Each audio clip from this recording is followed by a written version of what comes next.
Sounds good.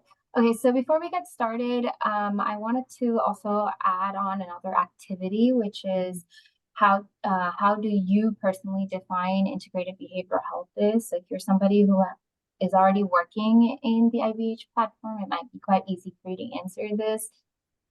So take a few seconds in the chat to just type what you feel is the definition of integrated behavioral health or what you know of it. And before we move on.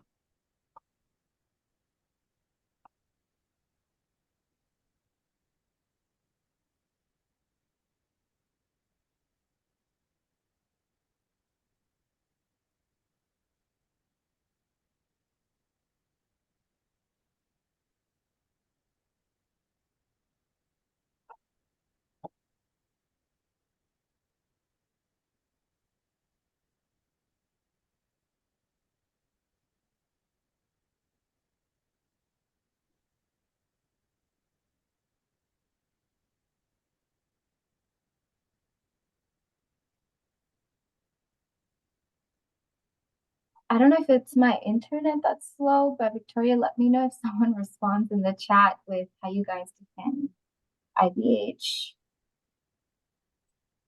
Okay, I see something. Okay, whoa.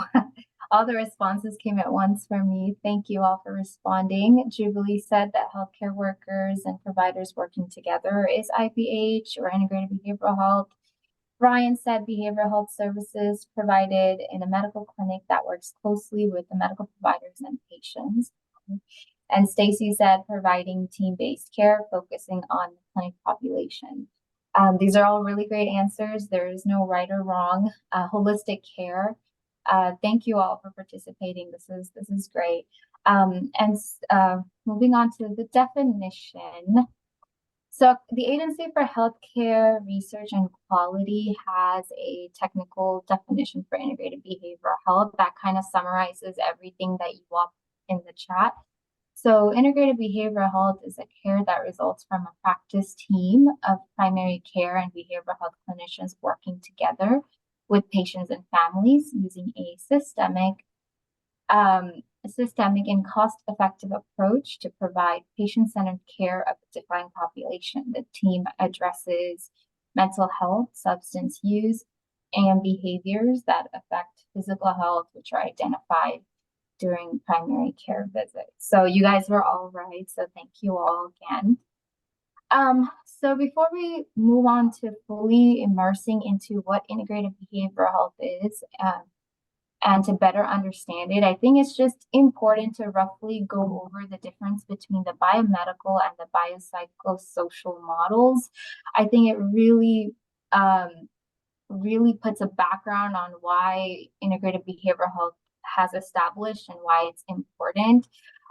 So according to the Oxford Dictionary, the definition of biomedical health model, which is also known as the biomechanical model, is that it is a scientific measure of health and regards the disease as a breakdown due to a biological reason. So with that being said, I just want to walk you all through a scenario. Let's say we have a patient coming into the PCP's office with some sort of stomach pain. So if we go by the traditional biomedical model, which is used all throughout the nation, then they'll be seen by the doctor. They'll be asked about their lifestyle, their family history, and then they move on to a physical diagnosis. Once they ask about the symptoms, and they might diagnose the patient with ulcer. And then to confirm the diagnosis, the doctor might schedule a test like blood test, and whatever else that's needed to diagnose stomach pain. And once the results may or may not be confirmed, the doctor will send the patient home with a few medications or treatment plans. However, in the biopsychosocial, which is kind of what IBH is all about, the diagnosis is actually based on systemic considerations of biological factors, psychological factors, and even social determinants.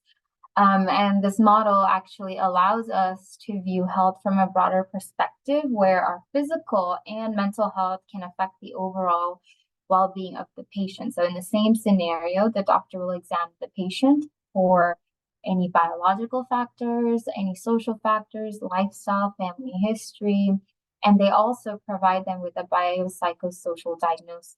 So perhaps the patient came with stomach pain because they had ulcers that was simply stress induced. Can you guys hear me okay? I think I just lost power real quick. You sound good. You're fine. Okay, cool. Um, um, yeah, and so the biggest takeaway really from this slide is that our behavioral health is such a big part of how our physical health reacts, and kind of like a domino effect. If our brain and our mindset is not well, it kind of affects and trickles down into our physical health. So with that, I'll pass it on to Sajina, who's going to talk about the key components and models of integrated behavioral health. Thanks, Alina. Hi, everyone. So Alina gave you the definition of integrated behavioral health. Now I want to talk about the key elements, key components of the integrated behavioral health. But before we even do that, we need to understand that no matter the model or the type of integrated care that you want to provide, you have to understand the key elements of integrated behavioral health, because without these key elements, you would really be missing a step in access and quality in integrated care. So let's go to the next slide. So these are the key elements of IBH. So first off, it should be a person-centered team care that is collaborative in nature. So it should not just be a co-located care where you have a behavioral health provider in your office. It should be more than that, where the team members, they're really learning to work together in different ways, making decisions collectively while keeping behavioral, mental, and physical health in mind. It should also be population-based care, where the care has access to shared records, look at the quality outcomes and measurements, and adjust those measurements just to make sure no one falls through the cracks. And keeping that population-based care in mind, there should be measurement-based treatment to target. And those treatments, they need to be adjusted and changed actively until the clinical goals for the patients are achieved. And there should be evidence-based care, which includes brief interventions, psychotherapies, and using the CBT skills and coping skills, and truly engaging your patient in the treatment plan, which, as a result, can help patient reach their health outcome goals. And lastly, not only should your team work together with patients, but your patients should also experience that one-stop shop where all of their needs are met in one place. So let's go to the next slide. So in integrated behavioral health, there are two very specific models. One is known as the primary care behavioral health model, also known as PCBH, and the other is called the collaborative care model, also known as COCM. So in this table, you can see the similarities and the differences between these two models. So for instance, in collaborative care model, this model includes a behavioral health care manager. They are generally supported by a site consultant to discuss complex patient cases. This model requires a patient registry in order to do patient tracking for follow-up, monitoring their progress. And this model is also considered a long-term care where the patients who are enrolled in COCM's collaborative care services, they're receiving care from, depending on the case, but they are in the services from 3 to 12 months. And then when it comes to the primary care behavioral health model, it includes behavioral health consultant. There's more real-time availability for a warm handoff. This is where the behavioral health consultant take over from primary care provider, and they're able to focus on brief interventions that are customized for primary care setting. And typically, this model is a short-term care, which can provide up to 4 follow-up sessions, 4 to 6 follow-up sessions with the behavioral health consultant. And although these models are different, they also do share some similarities. And the similarities is that they both are cost saving. They both focus on team-based care. They both have behavioral health provider on staff. So collaborative care has behavioral health care manager on staff, and PCBH has primary care behavioral health model. It has behavioral health consultant as part of their team. And lastly, they both focus on evidence-based screening for diagnosis. Next slide. So Alina talked about what integrated behavioral health is. So I want to go over what it is not. There are some misconceptions that we hear around what at least what people think integrated behavioral health is. So first off, integrated behavioral health is not a co-located model. Just because you have primary care services and behavioral health services maybe within the same building or down the hall or in separate floor does not really make your system integrated, right? In order to deliver that one-stop shop to your patient, you need to have your behavioral health services integrated into your primary care team, where you have your behavioral health provider. They're counted as the core member of the primary care team, and they're able to work collaboratively from the same office space. It is also not about consolidating separate funding for physical health and behavioral health care. Just because you've now built in a revenue for behavioral health service does not really mean your system is integrated. It's also not about putting physical and behavioral health services under the same lines of authority. Integrated care is not a one-person job, right? You cannot assign one person to do all things integrated care. It has to be a team effort, everyone working together, having shared goals, building mutual trust, clarifying their roles and responsibilities, updating the workflow, and just having strong communication. That's what really makes a fuller transformation. So none of these elements here are sufficient enough to really produce meaningful integrated services. Now let's go to the next slide. I'm not gonna turn on my camera because So there are different levels of integration. So we're gonna talk about some of those here. Here we are with our level 1 through 6. This was put together by Samsar Harsha for Integrated Health Solutions. As you can see in level 1 and 2, when we talk about proximity, they are separate facilities, they're a separate system, they communicate rarely or rarely as provider needs or periodically as patient needs, and they may never meet or meet as a larger community. And then when we go to level 3 and 4, proximity-wise, they are the same facility, but separate space. System-wise, they could be separate or maybe have some shared. They communicate regularly by phone or by email or regularly in person in a need basis again, or they may meet occasionally to discuss cases or meet regularly on some patients to discuss some patient cases. Lastly, when we look at level 5 and 6, proximity-wise, they have some shared space or they share all space. Their system is partially or fully integrated in some form or fashion. They communicate frequently in person or consistently as individuals and team. They provide care as a team, and the staff, they patient caseload together and have regular team meetings or have team meetings about the system and the patients. Now, these 6 levels, they are categorized into 3 different, let's go to the next slide, Alina. Yeah, so they're categorized under coordinated care, co-located care, and integrated care. So as you can see here, so under coordinated care, level 1 and 2 fall under that care. And here we discuss patient and exchange information. We may collaborate at a distance if that happens at all. It's the most traditional way we as patients access care. You go to one place for your physical health provider, and you may go to a completely different place to see your behavioral health provider. And generally, the primary care provider is working with patients to address the physical health conditions like diabetes or high blood pressure. And then the same patient will then have to drive possibly to, a different town, very far, even to a different county, to see their behavioral health provider because they may have some behavioral health concerns such as depression, anxiety. So this is the standard way we see care right now for the majority of the population.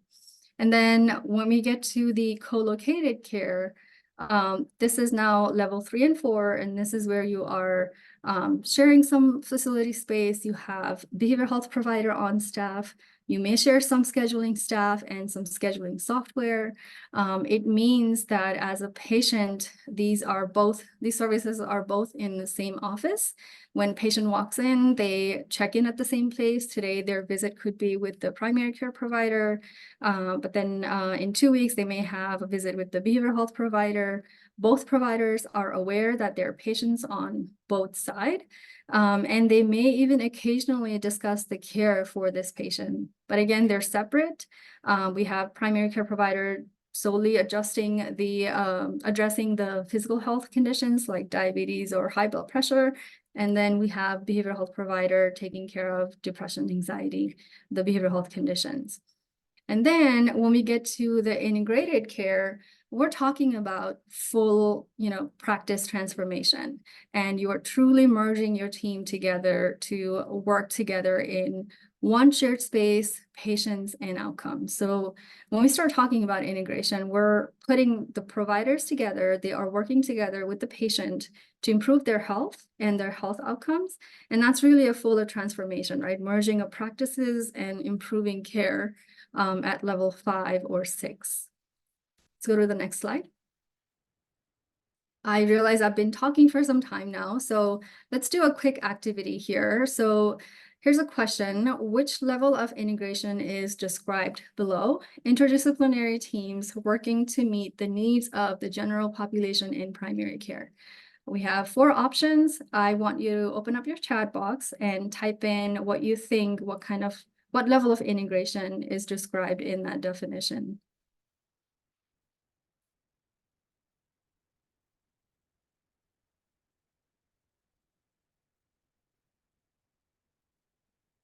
Okay, got 1 response so far.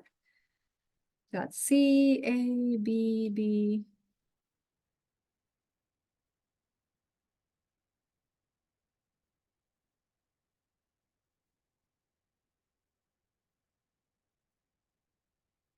Hey, most of you answered A, and you're correct. Let's go back. It is full integration because we're talking about having interdisciplinary team that includes includes primary care team along with, and that also includes behavioral health provider as part of their staff, and they're addressing general population in primary care settings. So that means they're addressing both physical and behavioral health needs of the patient and providing patient-centered care. All right. Thank you, everybody, for participating. Alina, I'll pass it back to you. Okay, so next we're going to be talking about the lexicon of integrated behavioral health. So just really quickly, what exactly is a lexicon? Does anybody know? Feel free to type it in the chat. I'm just going to cover this really quickly. So a lexicon can refer to a set of terms that's used in a particular profession, subject, or style. Or in other words, it's a shared language of words and phrases that make sense together. And the best example I can think of the back of my head is just if you're someone who goes to the gym, you have a bunch of words that you put together that make sense only in the gym.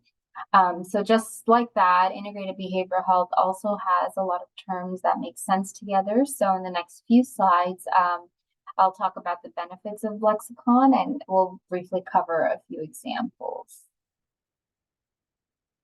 Okay, so having a shared language benefits not just one group of people.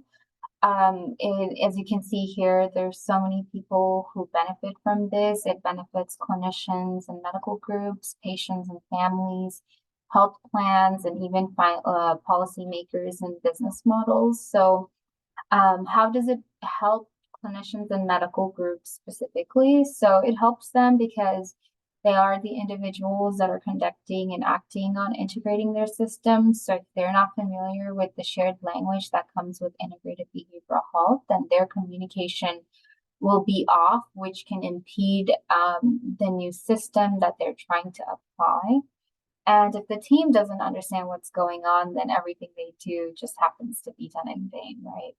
And then what about the patients and families? So patients and families need to know the shared language because they need to be aware of what they should be expecting and receiving from an integrated system.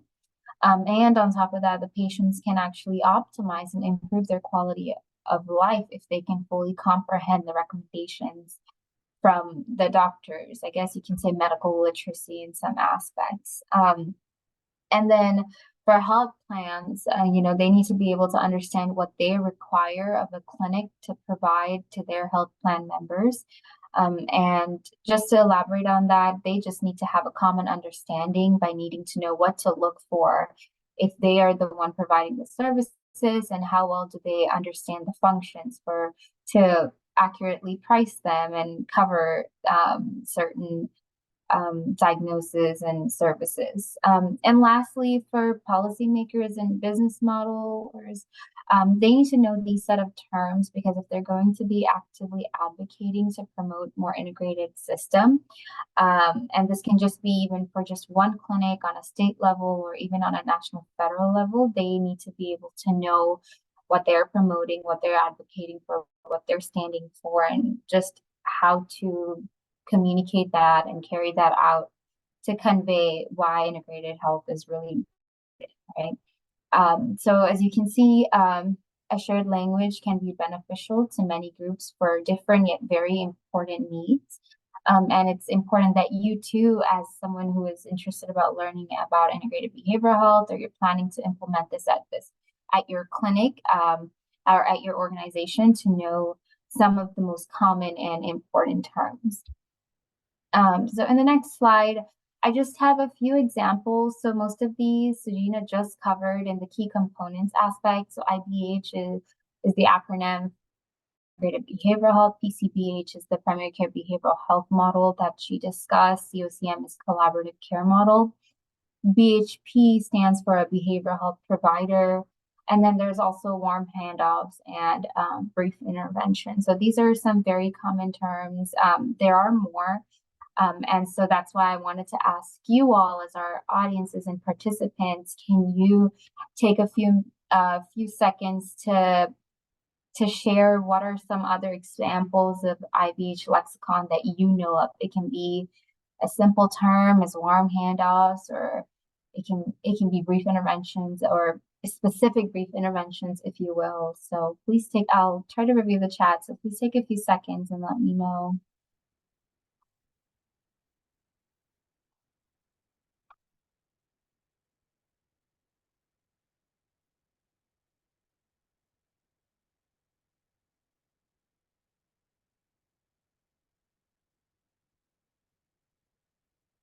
Okay, Andrian said solution focused brief therapy, behavioral activation. Stacy said PST, CHW.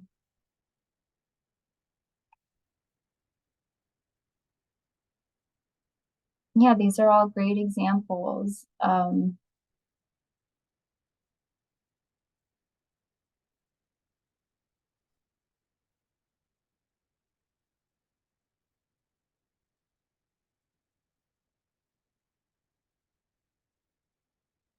Crisis intervention, yes. Yeah, you guys are being very, very specific, so thank you. Thank you all for participating. So just before we move on, like I did want to share the definition of what I mentioned earlier, which was warm handoff. So this is actually a really important component, perhaps used between the physician and the behavioral health consultant or behavioral health provider in the clinic. And this is important for all the parties to know because, the patients are witnessing, the clinicians are actively handing off the patient's behavioral health needs to the behavioral health provider. And so the warm handoff is conducted in person between two members of the healthcare team in front of the patient and or family. And another one that's highly common and probably introductory level would be brief interventions. And I know some of you all provided examples of that in the chat, so thank you so much for that. So brief intervention is a generic term for a structured client-centered, non-judgmental therapy by a trained behavioral health consultant or provider using 1 to 4 counseling sessions. So these are just a couple of the most introductory level examples. And so that's all. Thank you all for participating in the activity. So with that, I'll give it back to Sujina so that she can talk about why we should do integrated behavioral health. Thanks, Elena. So now that we've covered what integrated behavioral health is, I want to segue into why we should do it. Let's go to the next slide, Elena. So as you can see from the data here, there is a higher prevalence of, no, go back, sorry.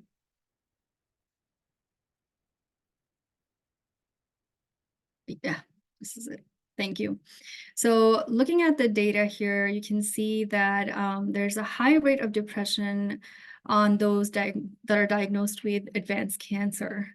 And that seems obvious, right? But if we look at conditions like diabetes, asthma, COPD, these are all very common co-occurring conditions with depression as well. So you can see that there's clear association between depression and chronic health conditions. And this could be the result of depression actually causing the chronic disease as a result or a side effect of the medication that they're taking, or the other way around, where the chronic health condition is actually intensifying the symptom of depression. Let's go to the next slide. And similar can be said about behavioral health conditions. And in this graph here, you can see the green bars, they represent those who are diagnosed with severe mental illness. And the blue represent those who are not diagnosed with severe mental illness. And we can see from the data here that people who are diagnosed with severe mental illness, they have higher rates of chronic disease than those without. So it shows that there is correlation between behavioral health and physical health condition. It implies that one can definitely influence the other. So the benefit of integrated behavioral health is that it provides resources and the tools that are needed to monitor and treat both behavioral and physical health conditions in the primary care setting. So as the data implies here, that there's obviously a need to address both aspects in order to treat the patient as a whole and provide that patient-centered care. Let's go to the next slide. So I know cost is a big factor when thinking about implementing a change in a healthcare system. So here's a report which was completed for APA in 2017 using healthcare cost and utilization data to project spending estimates for people who have chronic medical and comorbid behavioral health conditions. So just to give you an idea, the medical costs for patients with chronic health conditions and mental health conditions, they're 2 to 3 times higher compared to those without mental or chronic health conditions. So according to this report, they projected a minimum of $37.6 billion that can be saved annually by integrating healthcare at a national level. So there's a lot of potential for cost saving, and it just goes to show that the country as a whole can really benefit from adapting integrated healthcare. Let's go to the next one. And we've been talking a lot in theory, and I know we all know changing and transforming your practice and your system can be very challenging. And while all those barriers do exist, I wanted to share with you the 3 organizations that are listed in the slide here. These organizations were successfully able to integrate behavioral health and primary care. So the commonalities among these organizations included prioritizing underserved populations, increasing, I hear background noises, I'm sorry. Okay.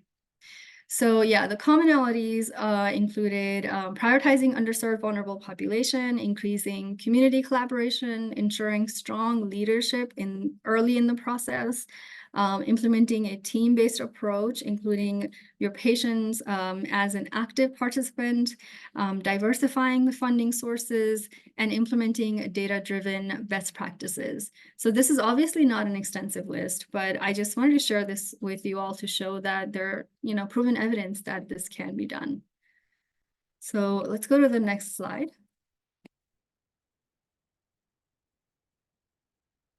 All right, so now that we've discussed integrated behavioral health in detail, we've talked about the elements, we've discussed the two models, and now I want to kind of shift your attention to the new framework for system integration, which was introduced to us in 2022. So the comprehensive health integration, also known as the CHI framework, was developed by the group within the Institute of National Council, and their expert panel included payers, policymakers, American Psychiatry Association was involved, American Psychology Association was involved, SAMHSA, HRSA, CFHA, and many other stakeholders were involved. So this new CHI framework has been a very collaborative effort to promote the advance of integration in the most comprehensive way across the nation. So let's go to the next slide. So you may be thinking, why are we talking about the new framework, right? Well, there are many reasons to why, but the three bullet points that you see on the screens are the ones that stand out the most. So the first reason is that many healthcare organizations, they still have not attempted to implement any of the current models. There are many studies have been done in those models. We have good research out there now, but still they've not been widely used as the overall standard in the field. Or oftentimes they're implemented as an isolated, separate pilot project or a separate service instead of a whole organization transformation. And third, they're unable to sustain or expand beyond the initial grant funding. Even if the implementation was successful, they weren't able to keep going because the initial grant ran out, therefore the program went away. So why are we in this situation? Let's go to the next slide. So yeah, why are we in this situation? Even after decades, we're still not really able to commit and successfully implement integrated care. And looking at all of the existing models, we have research on what is best practice, what makes collaborative care model work, what makes the primary care behavioral health model work. There's been research happening, and then there's evidence that also shows that improved clinical outcomes. But in spite of all of that, there's still barriers that exist, such as lack of flexibility in implementation, saying that if you do not follow every component or implement every component of the model, then you're not really integrated. So, maybe there's a need for more flexible, broader approach. It has also been very difficult convincing our payers.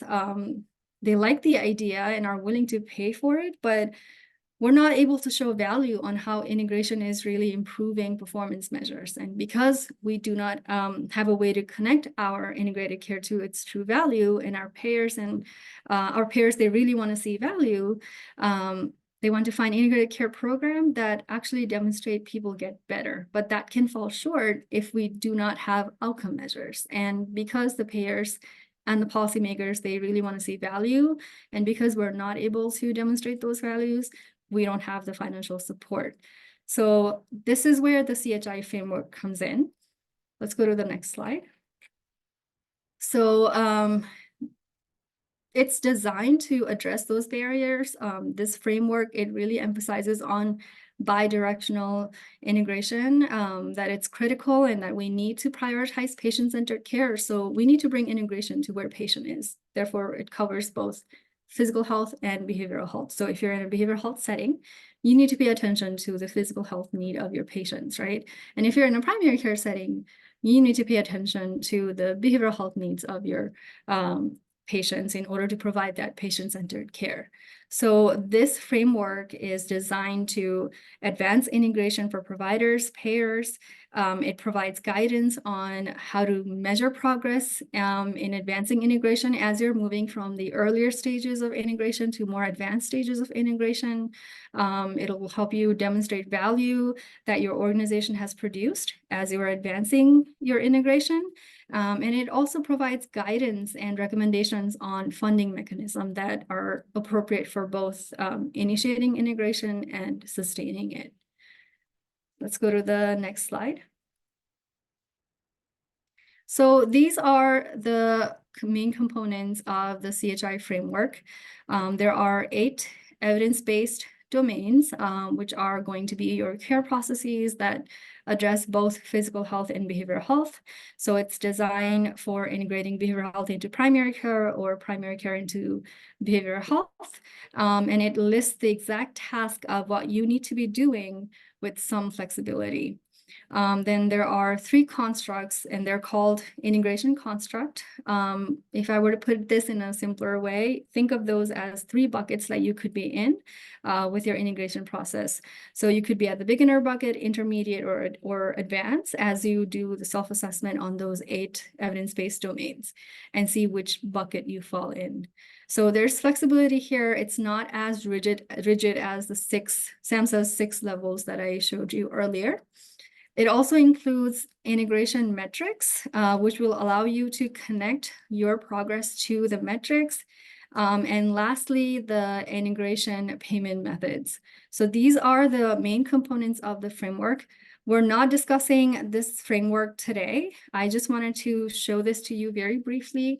We're going to cover these and do a deeper dive on these components in our next training. So make sure to register for that. So with that, I'll pass it back to you, Alina.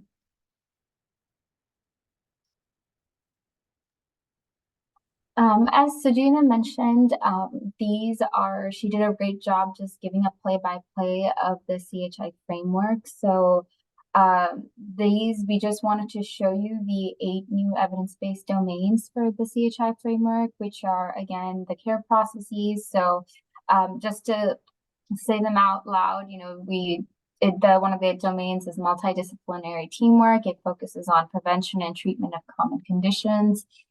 Focuses on continuing care management. What does self-management support look like? Screening, referral, and follow-up. Systematic measurement and quality improvement. Linkage with community social services for social determinants of health and financial sustainability. And so again, we will talk about this in our next presentation more in detail. And it's really exciting to learn about those new CHI frameworks. So I really hope you all will join us. And then the buckets that Sajina referred to, the 3 integration constructs. So this is the format that's used to track each of the domains' progress in your particular clinic. So compared to our previous framework, we no longer use the terms levels, but instead we deliberately use constructs, actually, as each of the categories that sort of build on each other. Like, for example, you cannot get to comprehensive treatment and population management without successfully implementing and completing the screening and enhanced referral construct, as well as the care management with consultation. And we'll go over that in the next slide. And these are the references that we used, and I'll pass it we're at the end of our presentation, and Victoria will close.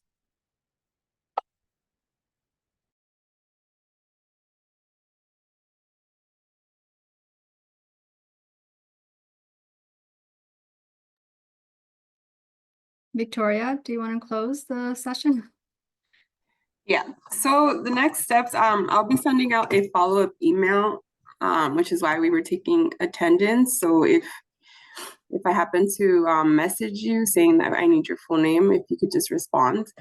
And so in this follow-up email, I'm going to include a link to our evaluation survey. So you will need to submit an evaluation survey to receive CEU credit.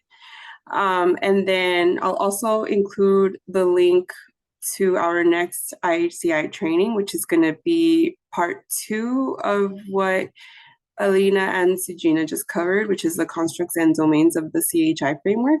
So that'll be on Thursday, June 6th at 12 p.m. But unless anyone has any questions, that wraps up our training for today, and we thank you so much for joining us. And also feel free to scan this QR code and take a screening. We'll share it with folks that you know. We're also going to send you some toolkits along with the evaluation link in the follow-up email. It'll include toolkits for lexicon that are commonly used in IBH. So yeah. Oh, one last thing. If you guys are already working in primary care as a behavioral health provider, where you're LCSW, a psychologist, a licensed professional counselor, or LMFT, we do have a behavioral health consultant certificate course, which will be running all virtual for the 2025 cohort. This time we're looking for those of you who are already working in primary care settings, so we'll also include that in your follow-up email. So feel free to apply. The applications have been open as of April 15th. So just wanted to put that out there if you are interested. It's all virtual, and it will be an 8-month-long course, and you'll be working with Dr. Stacy Oakby. Yeah, we're not able to share the slides, but we'll be happy to send you the link to the recording in as you request. All right, looks like we're good to go. Thank you everybody for joining. We hope to see you on our next training. Have a good day, everyone.